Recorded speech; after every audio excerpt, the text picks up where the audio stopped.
d'accord? Et l'erreur la plus courante, c'est d'utiliser un seul compresseur.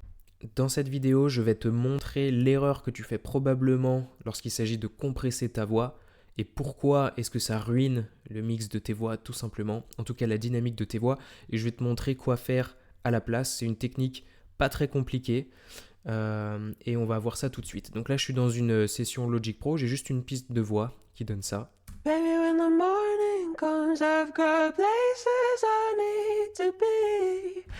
Et là, on entend bien que d'un point de vue dynamique, ça fluctue un petit peu trop. Ou plutôt, on entend bien que ça fluctue un petit peu trop.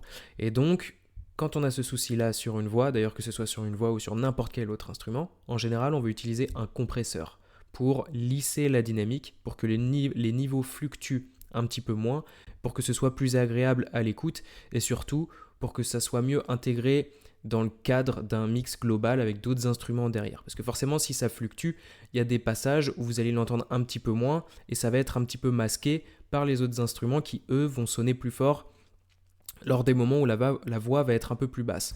Donc c'est important d'avoir un compresseur pour bien faire ressortir une voix dans votre mix. D'accord ?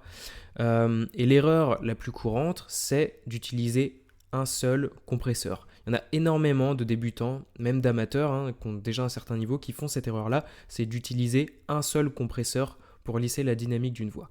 Pourquoi c'est une erreur ?